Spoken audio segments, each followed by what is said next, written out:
What the hell man, are you sick? এসব ফালতু কাজ রেখে পাবনা যে ট্রিটমেন্ট নিয়ে আসেন। রাষ্ট্রভাষা বাংলা চাই মানে কি?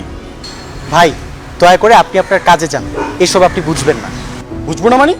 আপনি কি সক্রেটিস নাকি যে আপনি সব বুঝবেন আর কেউ কিছু বুঝবে না? আরে ভাই আমি আপনাকে বললাম না যে আপনি আপনার কাজে যান? আরে রাখেন আপনার কাজ। ভাষা আন্দোলনে 68 বছর পরে এসে আপনি বলতেছেন রাষ্ট্রভাষা বাংলা চাই, মানে কি এসবের? What a joke man, I have to understand this.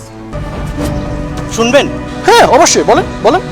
রাষ্ট্রভাষা বাংলার জন্য আন্দোলন করছি শুধুমাত্র আপনাদের মতো কিছু মানসিক বিকারগ্রস্ত মানুষের জন্য। আমরা যারা খুব বেশি আধুনিক হতে যে আমাদের নিজেদের মাতৃভাষাকে বিকৃত করছি। যে ভাষার জন্য প্রাণ দিয়েছে সালাম বরকতের মতো লাখো তরুণ, আজ সেই ভাষাকে আমরা মূল্যায়ন করতে ভুলে গিয়েছি। আপনি বিভিন্ন সামাজিক যোগাযোগ মাধ্যমগুলোতে যান, সেখানে অসংখ্য মানুষ বাংলা ভাষাকে বিকৃত করে তাদের মনের ভাব প্রকাশ করছে। সরায়া ম রয়কার রা, আমরা এইটুকু শব্দ লেখার মতো ধৈর্য আমাদের নেই।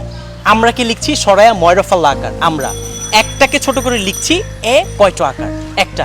বাহ কি চমৎকার, তাই না? ভাবা যায় এগুলা? না না না না, এগুলা কেন হতে যাবে? এগুলা হবে, ভাবা যায় এগুলা? কত শ্রুতিমধুর লাগছে শুনতে, তাই না?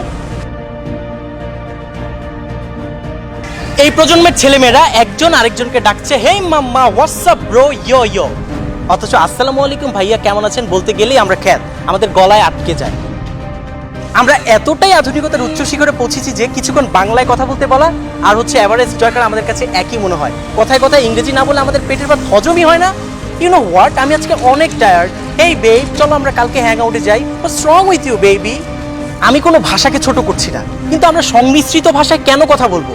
হয় বাংলা না হয় ইংরেজি, কিন্তু বাংলিশ কেন?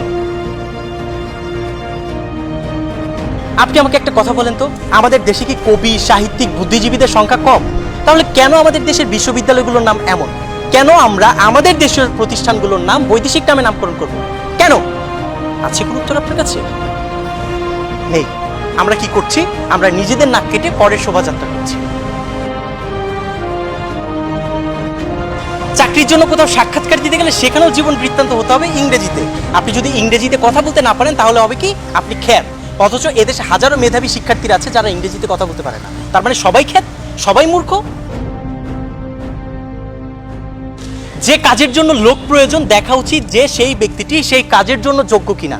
শুধুমাত্র ইংরেজিতে কথা বলতে না পারা একজন মানুষের মেধা বিচার করতে পারে না। আর সেই জন্যই আমার এই আন্দোলন, ভাষার জন্য আন্দোলন।